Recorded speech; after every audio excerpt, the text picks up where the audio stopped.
de esta época, la edad del boomer, nos ha sido difícil porque no teníamos los padres entrenados para decirnos a nosotros: lo estás haciendo bien, no lo hagas mal, no lo estás haciendo mal, está muy bien. Y quizás incluso en el área personal yo misma pude haberme tenido un complejo grandísimo de niña. ¿Por qué? Porque mi mamá me decía: ay, yo no sé a quién ella salió con los senos tan grandes. ¿En serio? Y cuando mi mamá me decía así, yo pensaba que eso era ofensivo y me sentía incómoda. Pero tuve la fortuna que conocí a mi esposo y me dijo: no, eso es lo que más me gusta, es que los senos sean grandes. Entonces, ya para mí eso no era un complejo. Pero tuve que quitar ese complejo a los 22 años. Mientras tanto, yo estaba medio jorobada, queriendo que los senos se me entraran. ¿Por qué tenemos que trabajar con los niños? Porque hay una carencia de líderes. Porque no sabemos cómo ir educando al niño. Cuando tú le das la formación, el líder formado tiene que caminar y enseñar el camino y llegar a la meta. Una persona sin meta y sin propósito no puede llegar a ser un líder. Y para eso hay que empezar desde la casa, diciéndole al niño: tu meta es llegar a ser adulto con tal o cual formación. Tu meta es hacer lo que tú tengas que hacer en los deberes de la escuela, un buen comportamiento. Nosotros, muchos, como niños, nunca encontrábamos en la casa esas palabras que nos indicaran al día siguiente en la mañana qué debíamos hacer cuando saliéramos a la calle. Y muchos de los padres que somos de la edad nuestra, quizás dicen: oh, yo no tuve la suerte que tuvo fulano, porque mira, fulano tiene sus hijos que pudieron llegar a la escuela, que pudieron llegar a las universidades, que han hecho maestría. No, eso fue un trabajo. Eso fue el trabajo de decirle por la mañana, ya cuando salía el muchacho, que ya tenía 14 años, 13 años, que no había que llevarlo a la escuela, él se tenía que ir. Y me decían, porque yo no le decía: yo te voy a dar esto, yo le decía: te voy a leer el panegírico, porque si no te lo leo yo, te lo va a leer otro. Entonces por la mañana en la puerta yo decía: hay que hacer esto y esto y esto y esto, y cuando tú regreses, yo me doy cuenta si en verdad ya tú cumpliste. Y en eso, ya yo se paraba en la puerta y me decía: mami, el panegírico es este y este y este, te lo aprendiste. Entonces ya yo no tenía que bregar con eso. Ya la segunda etapa era otra. Y en el caso de la mujer, que somos la que somos madre, esposa, amiga, enfermera, médico, limpia casa, limpia esto y hacer lo otro, tenemos el mejor trabajo, que es de llevar la voz, la educación, la formación. Entonces, cuando esos muchachos ya van creciendo, usted lo ve que van queriendo ser también ellos líderes, porque ya ellos saben cómo comportarse, ya tienen una seguridad personal, ya tienen una autoestima bien lograda, y ya ese individuo va creciendo con cierto respeto hacia sí mismo, cierto respeto a la sociedad en que vive, y se va formando, pero además va creando el hábito de escuchar, porque está disciplinado, ya empieza a escuchar al maestro en la escuela. Ya es una persona que está aprendiendo porque le han enseñado a escuchar, a tener disciplina, que es la segunda parte de un liderazgo. Todo individuo que no se disciplina a sí mismo no puede ya alcanzar la meta de un líder. Entonces la disciplina, cuando enseñan bebé, y acaba de llegar un bebé, estamos premiados. Donde están los niños, también está Dios. Pues cuando ya uno le enseña a ese joven que ya tiene que aprender a escuchar y escucha al maestro, es un joven que está sumamente interesado en lo que tiene que aprender. Porque el líder tiene que ponerse los oídos en el corazón. Si no tiene los oídos en el corazón para escuchar su pueblo, jamás va a ser un líder. Si el líder no aprende a ver más allá de la curva, a sentir lo que tiene un pueblo, jamás va a ser un líder. Para una persona formarse en valores y llegar a alcanzar la posición de un líder, tiene que tener una sobredosis de sentimientos humanos.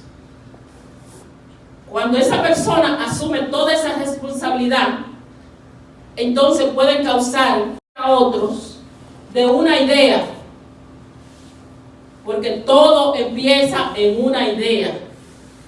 Porque muchos de nosotros decimos que nosotros nada más hemos tenido en República Dominicana a Juan Pablo Duarte como líder, porque fue el primero y ha sido el único que ha abrazado una idea y que luchó por esa idea. ¿Cuál era la idea de Juan Pablo Duarte? La independencia, libertarnos de los vecinos. ¿Por qué no libertó de los vecinos? Porque nos quitaron nuestros derechos. Ya no teníamos el idioma nuestro, ya no teníamos la religión nuestra, ya los hombres no tenían el deporte de ellos, que era el jugar gallo, ya no teníamos la religión. Entonces había que empoderarse de una causa, y para eso necesitábamos un líder. Y ese líder entendía que nosotros teníamos que tener la lucha para lograrlo. En muchos de los casos, mucha gente dice, no, yo no soy, fulano es líder, yo no soy líder. Hay líder. Sí, hay mucha diferencia de líder. Pero al líder que yo en estos momentos me quiero referir, que nosotros vamos a ver, es a ese líder que tiene la responsabilidad de levantar la bandera cuando su pueblo está abajo, de luchar por las necesidades que realmente son para todos nosotros prioridad. Nosotros tenemos la sabienda de que vivimos en los Estados Unidos de Norteamérica y que aquí trabajamos, producimos, nos reproducimos, podemos tener negocio, todo lo que nos propongamos, una profesión, todo lo que nos propongamos.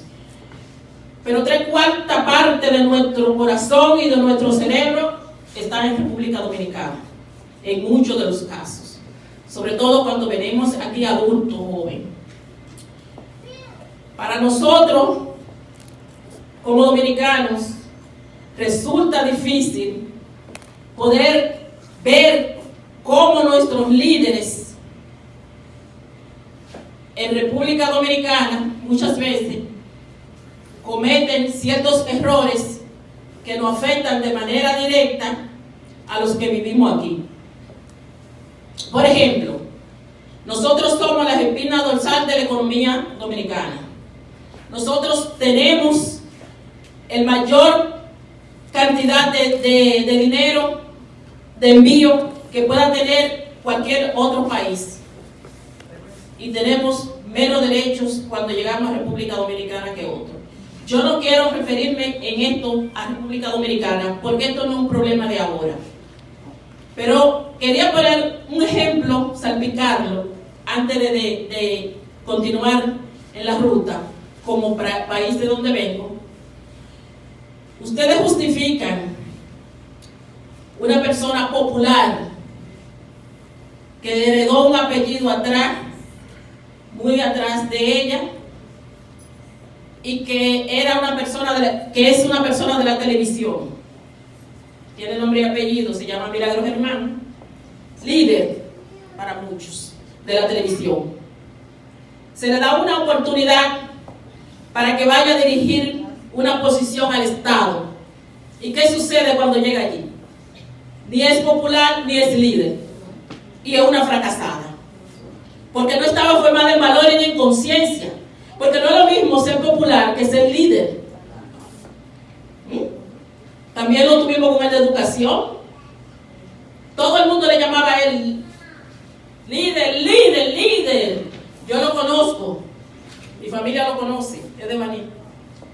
¿Qué pasó cuando lo pusieron en educación? Fracaso total.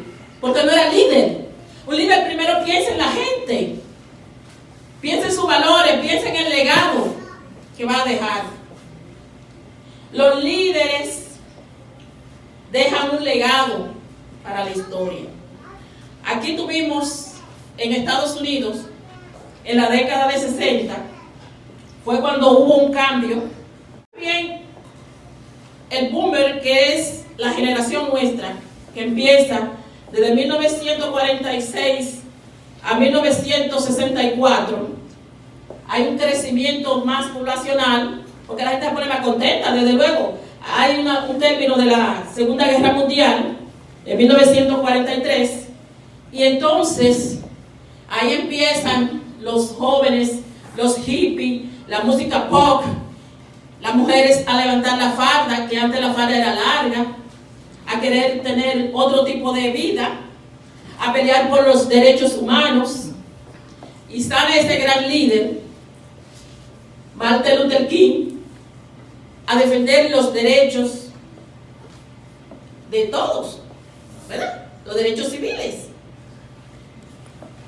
¿Qué sucede? En 1963 está ese gran presidente, John F. Kennedy, que está haciendo una alianza bellísima con los países Centro y Suramérica, y nos está mandando una leche evaporada, un trigo, una harina, y está paliando un poco el hambre, ¿verdad? Y todo eso se reparte en las escuelas públicas, y eso es una ayuda. ¿Y qué sucede en 1965? Que sale Malcolm X a luchar porque los negros tienen que ir a la escuela, tienen que hacerse profesional, porque tenemos que luchar porque los negros se empoderen de todo lo que podemos empoderarnos. Y en una foto histórica sale, ¿verdad? Entonces, ¿qué sucede en esa década? ¡Pa, pa, pa! Lo matan a los tres. Ahí terminó el liderazgo de ese tiempo. De 1963 a 1965 y 68 lo matan los líderes. También mataron a Bob Kennedy, que venía surgiendo con mucha fuerza para un liderazgo. La familia Kennedy, excepto dos, no estudiaron abogacía, pero después los 40 y pico de ellos son abogados. Buscando un liderazgo, buscando una formación, porque ellos en principio no fueron ricos.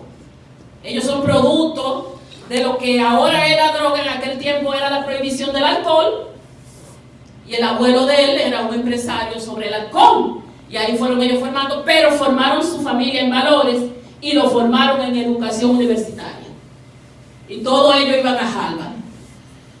¿Entienden? Entonces ese liderazgo de aquella época, que debido a los intereses desapareció, dio paso entonces a otro tipo de cosas y a la corruptela. Desde entonces vuelve el liderazgo con Donald Reagan, que la gente no tenía credibilidad porque pensaba que era un actor y que no iba a tener esa fortaleza intelectual para bregar con las Naciones Unidas. ¿Qué pasó? Fue quien trajo a Kovalchuk, no lo puedo pronunciar, Mikhail Gorbachev, lo trajo a Estados Unidos, y en una correlación se hace un acuerdo cuando lo creían imposible. ¿Entienden? Entonces sí había líderes. Después de ahí no podemos contar con que los demás han sido líderes que han favorecido esta nación. No ha pasado uno. Usted ve que entran y lo que quieren es guerra, pelear con todo lo que venga. Los dos últimos, a pesar del Donald Trump no quiso guerra, y está parando la tercera guerra mundial. No se sabe hasta cuándo. Pero sí estamos falta de un liderazgo nacional en los Estados Unidos. Por eso es más que la ley que se impongan, la determinación de que cada estado rija como quiera. Cuando la nación es poderosa como el Imperio Romano, pierden su valor, su energía, pierden el respeto, terminan siendo gobernados por otra nación. ¿Qué nación está empoderándose ahora? China. China es la nación que está surgiendo con fuerza. Todavía la India está más baja por la cantidad de personas que tiene viviente en la calle, pero China está surgiendo. ¿Y por qué? Porque permitieron que todas las empresas y todos los comercios se fueran a Asia y a la parte china de la India, Pakistán, la India, Taiwán. Ahí están todas las factorías que cuando veníamos de allá de Santo Domingo, veníamos con 3 y 6 meses de entrenamiento de cómo tirar una costura, cómo hacer una cosa por aquí en una máquina que fuera prestada allá. ¿Para qué? Para tener un empleo seguro. Y ahí